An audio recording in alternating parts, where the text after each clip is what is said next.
Hey guys, happy Tuesday. Becky Timms here for The Drive at 5. I'm a little late today because I just got home from my son's baseball game and they won. So go Goose Creek Cubs. I'm super excited for my son Carson's team. Carson plays first base for the Goose Creek Cubs. Well, today on my Facebook wall, hey Ada, thanks for joining The Drive at 5. Hey Carlene. So today on my Facebook wall, I asked a question. And the question was, what is your biggest problem as an Amazon seller? Hey, Claire. And so I wanted to jump on here today because I see this a lot on from a lot of different people, and so I wanted to address it.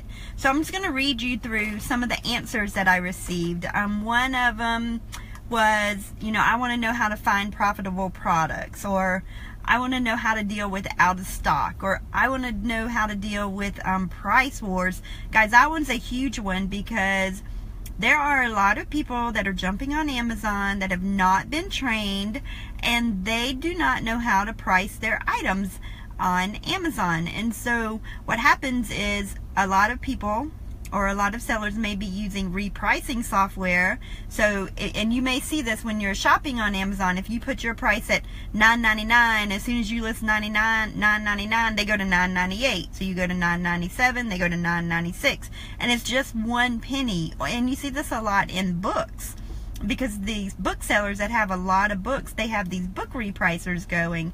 And the reason they can do that, for one, is they sell on volume, on quantity. Someone posted on my wall about, grocery stores make 1 to 3%. So that means for, like one penny to 3 cents on items, but they know that they're going to sell a lot of items. All grocery stores have products that they sell for a loss just to get you into the store, because then they know that they can upsell you on something else. For example, when it's back to school time, you'll see a lot of companies selling Crayola crayons for $1 a box. Well, if you go on Amazon, they're $5 a box. Well, if everyone goes out and buys them for $1 or 10 cents or whatever just to get you into their store, of course everyone's going to take advantage of buying a 10-cent box of crayons or a 50-cent box of crayons, and then the price is going to tank on Amazon because they're going to it's supply and demand. Hey Mike, thank you so much for sharing my video. You share it like almost every day. I'm very appreciative of that. So thanks for joining The Drive at 5 as well. So when you have a lot of people, and you see this a lot too when people sell these lists, and they're like, oh, this is the hottest products going on at Big Lots, or this is the hottest products, that are on sale at Walmart or wherever. And just think about it. If they sell it to you, they're going to sell it to somebody else and somebody else, and all of you are going to run out and buy those items, and you're all going to fight for prices. Same with drop shipping. I've seen this so many times. People that are drop shipping from, hey Jimmy, that are drop shipping from Walmart, Overstock, wherever you're drop shipping from, all those main ones, why are you drop shipping from there? You're complaining that the price is tanking. What I do is I do completely opposite. If people are shopping at Walmart and getting stuff from Walmart, I do not touch Walmart, and I would encourage you not to do the same. And what you have to do is think differently than what everybody else is doing, and you'll definitely, when I drop ship an item, on my son's account, he's the one that has an account. If we were to list an item on his account, you bet your dollar that it's not making $2 or $5 or $10 even. It's actually going for the gusto. But what's going to happen is all these people are coming in and they say, oh, well, I see this set. I could probably name 10 people right now that sell from Walmart. Boom, boom, boom, boom, boom. And I know for a fact that they're making $5, even with the coupons and the discounts and the this and the that, every one of them. But yet they're posting on social media, hey, look how much money I've made. But those big, and this is another reason I quit posting my numbers, those big numbers, they don't mean anything. You need to say, how much did you pay for that $100 item? Because if you paid $98, you made $2, and then after you pay taxes, you probably made 50 cents. And that's the kind of questions you need to ask. So big numbers, they don't impress me much. And I would encourage you to probe on those kinds of things as well. Now, out of stock, that was another thing that was addressed in one of the answers. Yeah, a lot of people's not happy with $2, Claire, but what's going to happen is if people keep fighting for the same items, and they will. Hey, Alan, thanks for joining the Drive at 5. Hey, Alan was my blackjack dealer on one of my cruises, so he's probably like out in the Bahamas or either back here in the port in Charleston right now, so super excited to see you on the Drive at 5. And Alan actually responded too, and he said that his problem was, he's from the Philippines, shipping fees to Amazon. And so my answer and my solution to all of the problems that you guys had is they're all drop shipping problems. You guys need to private label. And so, Alan, when you private label a product and you ship more products to Amazon, then the shipping may seem expensive, but when you combine it in with the price of the item, I mean, you're down to like 16 cents an item, or 10 cents an item. And so with volume wise, the price for shipping is not an issue. But if you only send 100 or 25 items, then of course it's going to be more expensive because you have a lower amount of items to spread the shipping over. So I could definitely see that too. But you can source right here in the U.S. I mean, I have U.S. manufacturers. You don't have to go to the Philippines or to China or India. Of course, prices are cheaper, but you can also find manufacturers right here in the U.S. like I do. So that's another thing. Another one that was, now I don't understand this one, being banned from listing items from scratch.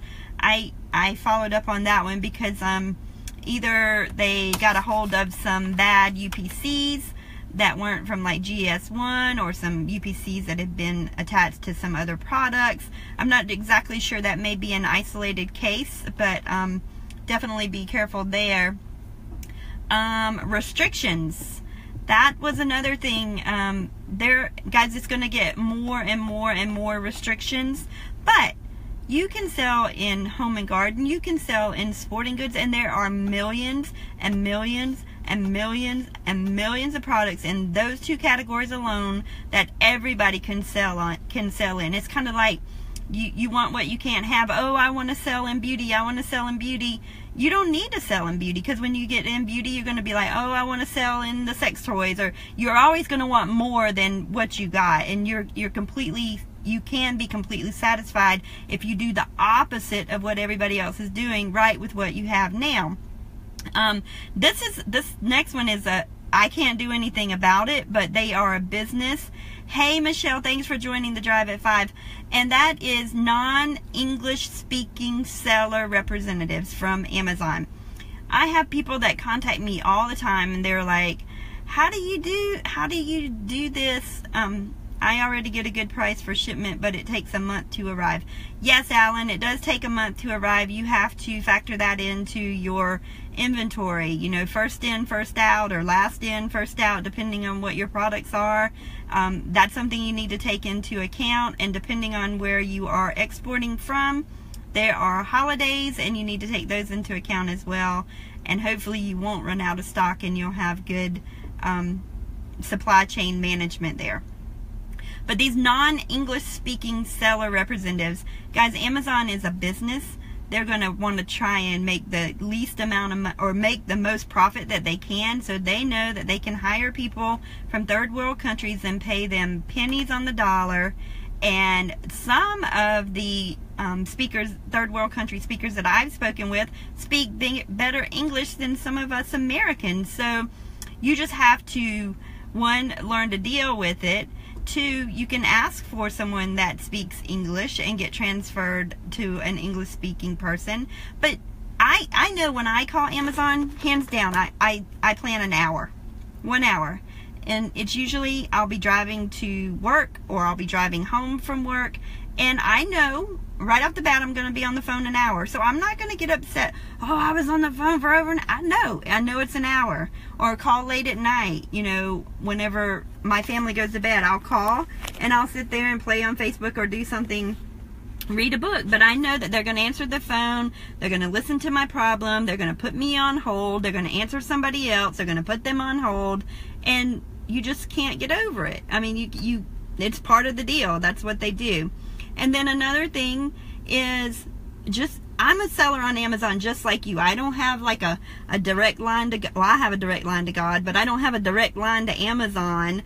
And just because I'm just giving you tips and I'm sharing, you know, people contact me and they're like, oh, well, you know, you're doing so well on Amazon, don't you have like a direct line? I don't. I have a direct line to my God, who helps me have a good business with Amazon, but that doesn't mean that I have a direct line with them. And same thing with my network marketing company. They're like, oh, well, you're high up, I'm sure you know, one of my team members one time was like, well, you know, you're high up, I'm sure you were have a direct line to the owners. Guys, I don't. I don't. I'm just a representative just like you are. There's nothing different about me other than you see me on Facebook Lives probably more than I see you. That's the only thing different.